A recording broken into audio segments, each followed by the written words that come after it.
राज्यात सध्या मराठा विरुद्ध ओबीसी असा वाद चांगलाच पेटलाय। एकीकडे मराठा आरक्षण लढ्याच्या माध्यमातून पुढे आलेले मनोज जरांगे पाटील महाराष्ट्राचा दौरा करत आपण 288 विधानसभा लढवणार किंवा ठरवून उमेदवार पाडणार असा इशारा देत असताना आता ओबीसी नेते प्रकाश शेंडगे यांनी मनोज जरांगे पाटलांना आव्हान दिलंय। विशेष म्हणजे महाराष्ट्रात होणारी विधानसभा निवडणूक ही मराठा विरुद्ध ओबीसी अशीच होईल आणि आम्ही ती जिंकू असा विश्वासही प्रकाश शेंडगेंनी व्यक्त केलाय। मात्र खरंच प्रकाश शेंडगेंनी म्हटल्याप्रमाणे मराठा विरुद्ध ओबीसी असा वाद राजकीय पटलावर आल्यास त्याचा नेमका फायदा कुणाला होईल?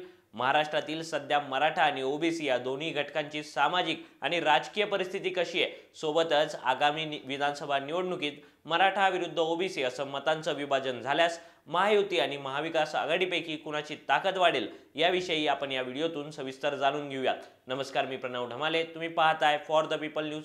पुढे जाण्यापूर्वी आपण आमच्या चॅनलला सबस्क्राइब करा, लाईक व फॉलो जरूर करा। भारत दुनिया का सबसे बड़ा लोकतंत्र और एनएलसी भारत देश का सबसे बड़ा गैर राजनीतिक मंच। शक्तिशाली लोकतंत्र के लिए राहुल कराट का सार्थक कदम। मुंबई में हुआ ऐतिहासिक प्रथम राष्ट्रीय विधायक सम्मेलन।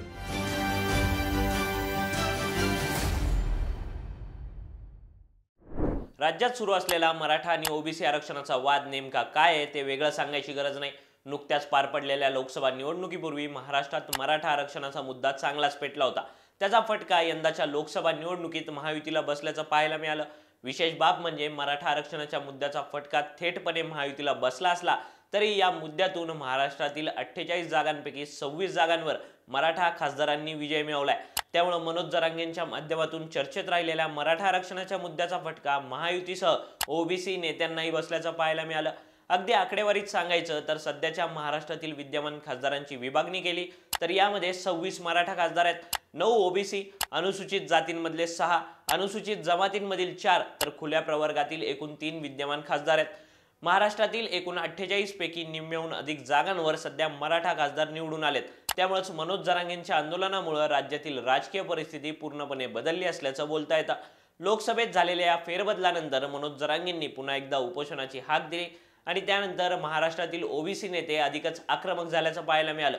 लक्ष्मण हाके, मंगेश ससाने या ओबीसी चळवळीतील नेत्यांनी उपोषण करून जरांगे पाटील यांच्या आंदोलनाला आव्हान दिलं, परंतु यातून मराठा विरुद्ध ओबीसी असा थेट वाद महाराष्ट्रात उभा राहत असल्याचं पण दिसतंय। त्यामुळे हा वाद कमी व्हावा यासाठी छगन भुजबळ यांनी नुकतीच शरद पवारांची भेट घेतली। आता नेमकं महाराष्ट्रात विधानसभेपूर्वी मराठा विरुद्ध ओबीसी असं विभाजन झालं तर त्याचा फायदा महायुतीला होणार की महाविकास आघाडीला हे सविस्तराने समजून घेऊ। हा मुद्दा समजून घेण्यापूर्वी आपल्याला महायुती आणि महाविकास आघाडीतील घटक पक्ष आणि त्यांच्या मागे असलेल्या मतांचं विभाजन करावं लागतं। महायुतीमध्ये भाजप, शिंदेंच्या नेतृत्वातील शिवसेना आणि अजित पवारांच्या नेतृत्वातील राष्ट्रवादी काँग्रेस अशा 3 प्रमुख पक्षांचा समावेश आहे। यापैकी ओबीसी हा आमचा डीएनए असल्याचं भाजपचे नेते वारंवार खुलेपणाने सांगतात। त्यामुळे ओबीसींची अधिक प्रमाणात मतं महायुतीत भाजपकडे जाण्याची शक्यता असेल।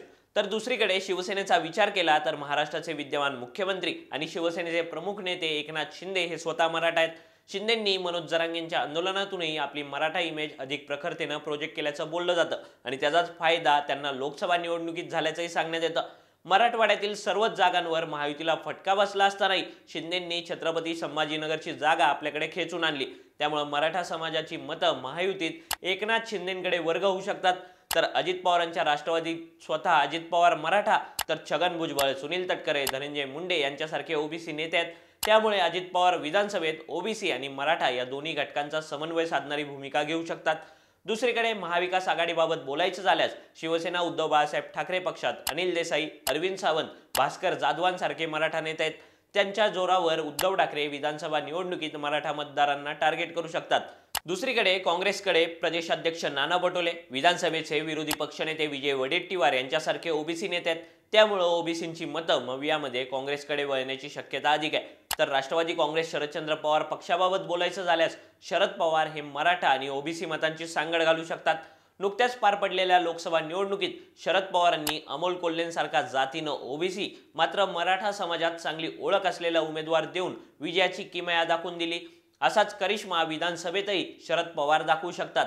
त्यामुळे महायुती आणि महाविकास आघाडीतील घटक पक्ष आणि त्यांची जातनिहाय मतदान खेचण्याची ताकद बघता मराठा विरुद्ध ओबीसी असं विभाजन झाल्यास त्याचा थेट फायदा महायुतीला होईल की महाविकास आघाडीला याचा निष्कर्ष काढणं कठीण आहे। शिवाय मराठा या एकाच जातीतील लोक आरक्षणाच्या मुद्द्यावर एकत्र येणं जसं शक्य आहे तसं ओबीसी मध्ये असलेल्या जवळपास 380 जातींची लोक एकत्र कशी आणायची यासाठी ओबीसी नेत्यांना मोठी कसरत करावी लागेल।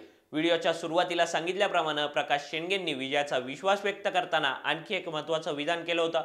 आमच्याकडे बहुमत आहे, महाराष्ट्रात 60% जाती ओबीसी प्रवर्गात येतात, दलित आणि मुस्लिमांना सोबत घेतलं तर आम्ही 80% होतो, त्यामुळे आम्हाला विजयाचा विश्वास वाटतो असं विधान प्रकाश शेंडेंनी केलं। सध्याच्या सामाजिक परिस्थितीनुसार महाराष्ट्रात ओबीसींचं बहुमत आहे हे खरं वाटत असलं तरी ओबीसींची मतं एकवटण्यासाठी प्रमुख अडचण आहे ती चेहऱ्याची। सध्याच्या परिस्थितीत मराठा आरक्षण म्हटलं तर मनोज जरांगे पाटलांचा चेहरा लगेचच समोर येतो, मात्र ही अडचण ओबीसी प्रवर्गात दिसून येते। ओबीसी प्रवर्गात साधारणपणे सुमारे 380 जातींचा समावेश होतो। या प्रत्येक जातीचं नेतृत्व हे अनेकदा वेगळं असल्याचं पाहायला मिळतं आणि याच कारणातून महाराष्ट्रात ओबीसींना एकत्र करायचं असेल तर प्रकाश शेंडगे, लक्ष्मण हाके यांच्यापासून ते अगदी गोपीचंद पडळकर, छगन भुजबळ आणि पंकजा मुंडेंसारख्या विविध नेत्यांना पुढे यावं लागतं। त्यामुळेच आगामी विधानसभेत मराठा विरुद्ध ओबीसी असा संघर्ष दिसून आल्यास मराठ्यांची मतं एकत्रित राहण्याची शक्यता अधिक आहे आणि यंदाच्या लोकसभा निवडणुकीप्रमाणे हीच मराठा समाजाची मतं कोणाच्या मागे उभी राहणार असा प्रमुख सवाल उपस्थित केला जातोय। याबाबतचं आणि मराठा विरुद्ध ओबीसी हा संघर्ष राजकीय पटलावर आल्यास त्याचा फायदा कोणाला होणार याविषयीचं तुमचं मत खाली दिलेल्या कमेंट बॉक्समध्ये कळवा। व्हिडिओ आवडला असेल तर लाईक करा आणि अशाच आणखी नवनवीन व्हिडिओसाठी फॉर द पीपल न्यूजला सबस्क्राईब करायला विसरू नका। धन्यवाद।